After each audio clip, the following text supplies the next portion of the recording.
बच्चों, आज मैं नवम वर्ग के लिए संस्कृत व्याकरण के प्रथम पाठ के अंतिम भाग के साथ उपस्थित हूँ। आज का प्रकरण है वर्णों के उच्चारण स्थान।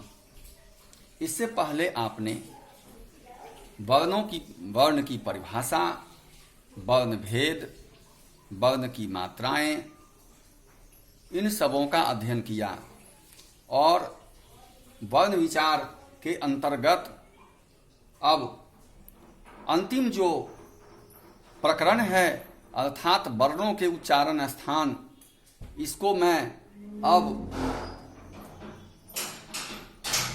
शुरू करने जा रहा हूं। देखा यह जाता है कि वर्णों के उच्चारण स्थान हमारे मुख के अंदर के विभिन्न भाग होते हैं। कभी कंठ, तो कभी जिह्वा के स्पर्श से दांत, कभी मसूड़ा, तो कभी नासिका। इन भागों से विभिन्न वर्णों का उच्चारण होता है। संस्कृत व्याकरण में इसके लिए उपयुक्त सूत्र बनाए गए हैं, जिन सूत्रों की सहायता से हम आसानी से यह जान सकते हैं कि किन वर्णों का उच्चारण मुख के अंदर के किन भागों से होता है। तो आइए सबसे पहले हम देखते हैं अकुह विसर्जनीयानाम कंठः।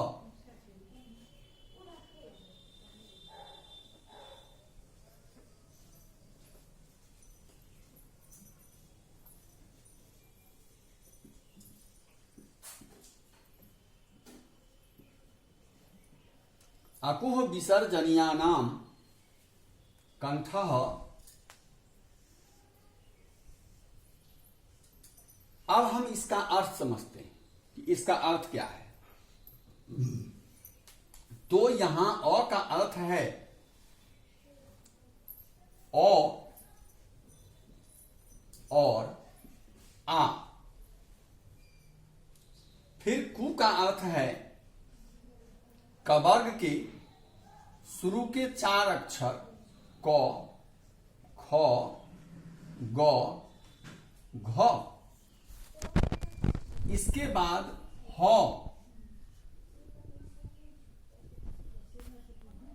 और विसर्ज का अर्थ है विसर्ग। अगर केवल हम अकुह विसर्ज और कंठ याद रखें तो हमारा यह कार्य आसान हो जाता है। आपको याद रखना है कि अकुह विसर्ज कंठः अर्थात और अ का मतलब है अ और आ। कु का अर्थ है क, ख, ग, घ अर्थात कवर्ग के 4 अक्षर ह एवं विसर्ग। इनका उच्चारण कंठ से होता है और इसी कारण से ये सभी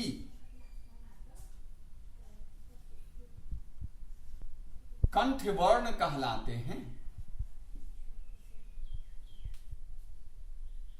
आप समझ गए होंगे। अब इसी प्रकार हम अब दूसरे सूत्र की चर्चा करते हैं। दूसरा सूत्र है ईचु यसानाम तालु।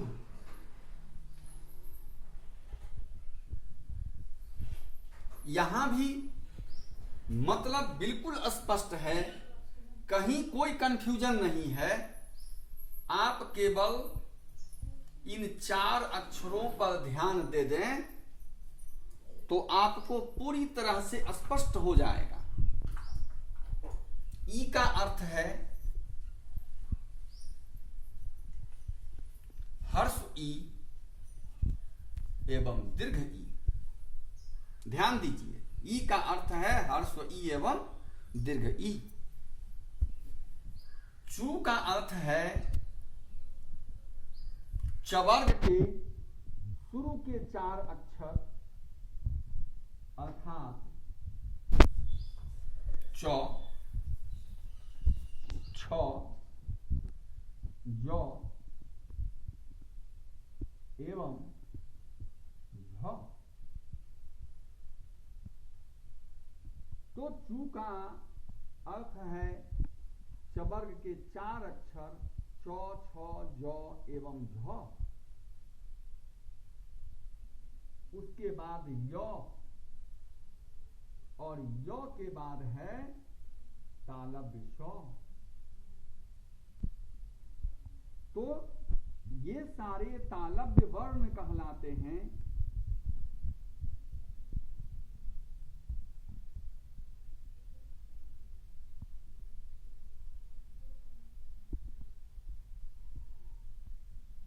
तालव्य वर्ण अर्थात तालु से उच्चारित होने वाले वर्ण, अर्थात इन वर्णों के उच्चारण के समय हमारी जीभ तालु को स्पर्श करती है।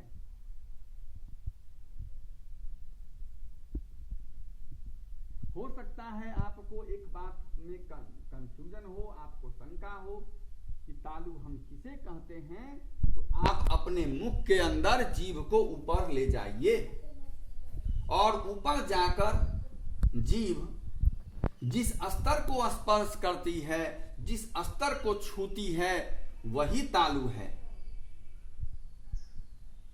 अब हम तीसरा सूत्र देखते हैं।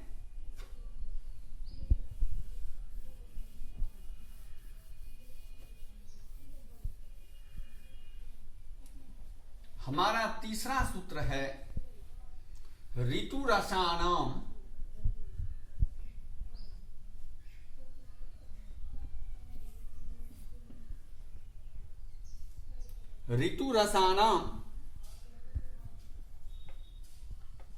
मूर्धा। अब यहां भी शंका का कोई स्थान नहीं है, आप थोड़ा सा ध्यान दे दीजिए, हो जाएगा। री का अर्थ है री और री। टू का अर्थ है टवर्ग के 4 अक्षर, टवर्ग के शुरू के 4 अक्षर ट, ठ, ड,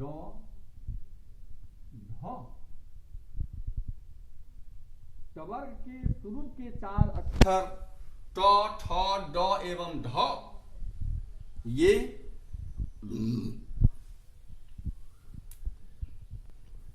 इसके बाद र और र के बाद है मूर्धन्य श। तो री, री, ट, ठ, ड, ढ, र एवं मूर्धन्य स, इन वर्णों का उच्चारण मूर्धा से होता है। मूर्धा का अर्थ है मसूरा, जिसे आप अंग्रेजी भाषा में गम कहते हैं। इसलिए ये सारे वर्ण मूर्धन्य वर्ण कहलाते हैं। तो इस प्रकार हमने आज 3 सूत्रों की चर्चा की। अकुह विसर्जनीयानाम कंठः, इचु यसानाम तालु एवं ऋतु रसानाम मूर्धा। आप इन तीनों सूत्रों को भली भांति पढ़ें और जैसा मैंने कहा है, शुरू के 4 अक्षरों को अंतिम उच्चारण स्थान के साथ याद रखना। यदि आप ऐसा करेंगे तो उच्चारण स्थान याद रखने में आपको काफी सहायता मिलेगी। इन्हीं शब्दों के साथ मैं अपनी वाणी को विराम देता हूं। That's all.